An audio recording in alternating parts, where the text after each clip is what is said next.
ગઈકાલ 22મી ડિસેમ્બરના રોજ સમગ્ર ગુજરાત રાજ્યમાં વકીલ મંડળની ચૂંટણીનું આયોજન કરવામાં આવ્યું, જે અંતર્ગત વડોદરા જિલ્લાના ડભોઈ તાલુકાના બાર એસોસિએશનમાં પણ 4 હોદ્દાઓ માટે ચૂંટણી ફોર્મ ભરાયા હતા, જે પૈકી ગત તારીખ 13મી ડિસેમ્બરના રોજ સર્વસંમતિથી પ્રમુખ તરીકે વકીલ આર.બી. ભટ્ટ અને સહમંત્રી તરીકે રાજેશભાઈ વસાવા બિનહરીફ ચૂંટાઈ આવ્યા હતા, જે બદલ તેઓને નિમણૂકને લઈને તાલુકા બાર એસોસિએશનના તમામ સભ્યો દ્વારા શુભેચ્છાઓ સાથે અભિનંદન પાઠવાયા હતા।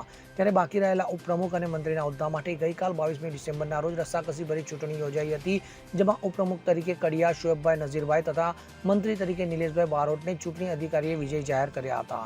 તો બંને હોદ્દેદારો સહિત 4 હોદ્દેદારોને વકીલ મંડળ તરફથી ફૂલમાળા અર્પણ કરી શુભેચ્છાઓ સાથે અભિનંદન પાઠવવામાં આવ્યા હતા। આ દરમિયાન પ્રમુખ તરીકે વકીલ આર.બી. ભટ્ટ દ્વારા જે પણ પડતર પ્રશ્નો છે તે અને નવા કોઈ કાર્યક્રમો અંગે સૂચના મળશે તે અંગે ધ્યાન આપી ચોક્કસ આગળની કામગીરી કરીશું હોવાનું જણાવાયું હતું। Dabhoi 12/2024 Gujarat bar council of ઇન્ડિયાના આદેશ પ્રમાણે ચૂંટણી ડભોઈમાં યોજાયેલી, જેમાં પ્રમુખ તરીકે મને બિનહરીફ ચૂંટી કાઢવામાં આવેલો છે અને સહમંત્રી તરીકે રાજેશભાઈ વસાવાને બિનહરીફ ચૂંટી કાઢવામાં આવેલા છે, જ્યારે ઉપપ્રમુખ અને મંત્રીની ચૂંટણી કરવામાં આવેલી, જેમાં શોએબભાઈ અને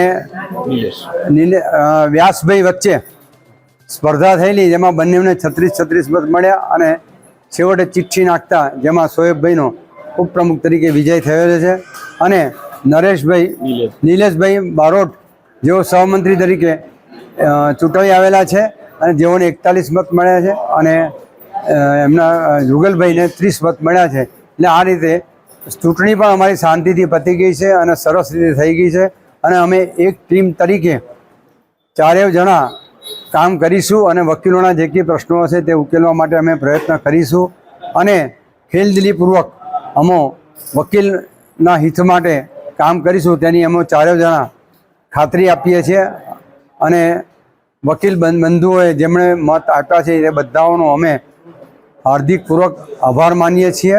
જય હિન્દ, જય ભારત। વિકાસ ચતુર્વેદી સાથે CN24 ન્યૂઝ ડભોઈ।